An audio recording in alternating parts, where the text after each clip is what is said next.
বন্ধুরা, তরমুজে অনেক গুণ। এটি শরীরকে সতেজ রাখে, শরীরের ওজন কমায়, রোগ প্রতিরোধ ক্ষমতা রোধ করে, এছাড়া ডায়াবেটিসও নিয়ন্ত্রণ করে।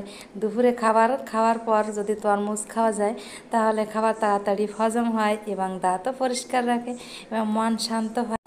কারণ সমীক্ষায় দেখা যায় যে 92% জলীয় অংশ, 6% আর সুগার, 2% হচ্ছে খনিজ উপাদান থাকে। তরমুজে প্রোটিন, ফ্যাট ও খনিজ লবণ ও carbohydrate, vitamin A, B, C পাওয়া যায়। তাহলে তরমুজের গুণ তো শুনতেই পেলেন, অনেক গুণ আছে তরমুজের ভিতর। এই তরমুজ কিন্তু এই সিজনের সময় তরমুজ কিন্তু অবশ্যই আপনারা প্রতিনিয়ত না পারেন একদিন বাদে একদিন তরমুজ খাওয়ার চেষ্টা করবেন। তরমুজে কিন্তু প্রচুর পরিমাণ গুণ। নমস্কার বন্ধুরা, নতুন বন্ধুদের স্বাগত এবং পুরনো বন্ধুদের ধন্যবাদ জানিয়ে শুরু করছে আজকের রেসিপি। তো আজকের রেসিপি বলাটা ঠিক হবে না, আজকের হবে তরমুজের শরবত। তো দেখুন আমি তরমুজের শরবত কিভাবে করি। আমি একদম খুব সিম্পলভাবেই তরমুজের শরবতটা করে দেখাবো। এই গরমে তো শরবত না খেলেই নয় বন্ধুরা। তো দেখতে থাকুন আজকে তরমুজের শরবত। তো প্লিজ বন্ধুরা, আমার এই তরমুজের শরবত যদি কোনো অংশ যদি ভালো লেগে থাকে একটা লাইক কমেন্ট করবেন আর সবসময় পাশে থাকবেন আর চ্যানেলটি সাবস্ক্রাইব করে পাশে থাকবেন আর পাশে থাকা বেল আইকন প্রেস করবেন পরবর্তী নোটিফিকেশন পাওয়ার জন্য। তাহলে কথা না বাড়িয়ে চলুন দেখে নেওয়া যাক আজকের তরমুজের শরবত। তা আজকে তরমুজের এই শরবতটা হবে ফ্রিজে রাখা তরমুজ দিয়ে। কোনো রকম ফ্রিজের আমি বরফ ব্যবহার করব না, কিন্তু ফ্রিজে রাখা তরমুজ দিয়ে আজকে ফ্রিজের রাখা যে তরমুজটা রেখেছিলাম আমি ওটা দিয়ে আজকে শরবতটা করব। তো দেখুন আমি কত সহজেই কিন্তু কেটে ফেললাম। এই দেখুন আরও একটা কেটে আপনাদের দেখাচ্ছি। এভাবে মাঝখান থেকে এভাবে একটু চাকু দিয়ে কেটে নিলেই হবে। এই দেখুন এভাবে করে, আর এর মাঝখান থেকে আর একটু কেটে নিলাম যাতে টুকরোগুলো ছোট ছোট হয়। আরও একটু ছোট টুকরো করলে কিন্তু ভালোই হয়। তো এভাবে আমি এক এক করে সমস্ত তরমুজটা কেটে ফেলবো। এখানে আমি খুব বেশি একটা তরমুজ নেইনি কিন্তু বন্ধুরা, দেখতেই তো পাচ্ছেন কতটুকু তরমুজ আছে। তো এখানে আমি এক এক করে তরমুজটাকে আমি কেটে নিব। তো কেটে আপনাদের দেখাবো তারপরে কাজগুলো আমি কি করি। তো দেখুন এক এক করে আমি তরমুজগুলো কেটে নিব। তো বন্ধুরা, ফ্রিজের যে বরফটা থাকে ওই বরফটা দিয়ে এই শরবতটা করলে কিন্তু দারুণ লাগে খেতে। কিন্তু অনেক সময় দেখা যায় যে ফ্রিজের যে বরফটা দিয়ে শরবতটা করা হয় তারপর তা খাওয়ার পরে কিন্তু অনেক সময় গলায় সমস্যা হয়, গলায় ব্যথা হয়, ঠান্ডা গরম লেগে।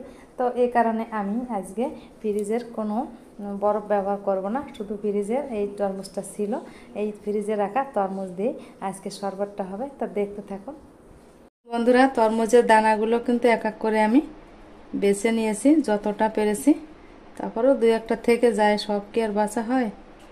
দেখুন এবার আমি একটা মিক্সার জার নিয়েছি, এখানে আমি একটু, তো এই দেখুন প্রথমবার দিয়ে এই জুসটা আমি বের করে নিলাম। এবার দ্বিতীয়বার, তো এবার আমি তো এই তরমুজের ভিতর দিয়ে দেবো এবার চিনি,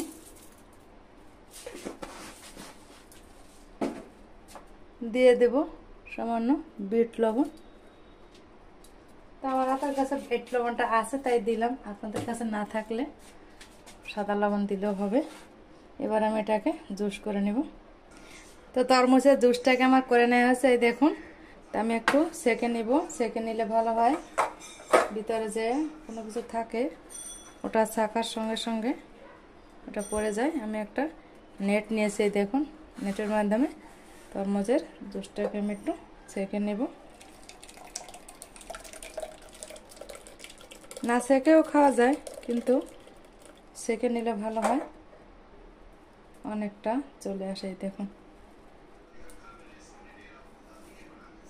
এই দেখুন কতটা ভিতরে এই তরমুজের ছোকরা মতো, এগুলো এখন ফেলে দেব।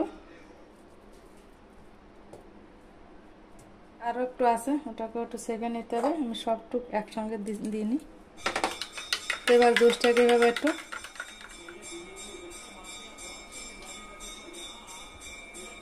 তো রেডি হয়ে গেল তরমুজের শরবত।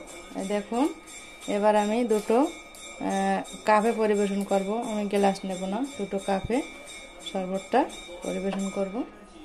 দেখুন তো তৈরি হয়ে গেল তরমুজের শরবত। তো ভালো থাকবেন, সুস্থ থাকবেন, দেখা হবে অন্য কোনো নতুন ভিডিও। নমস্কার।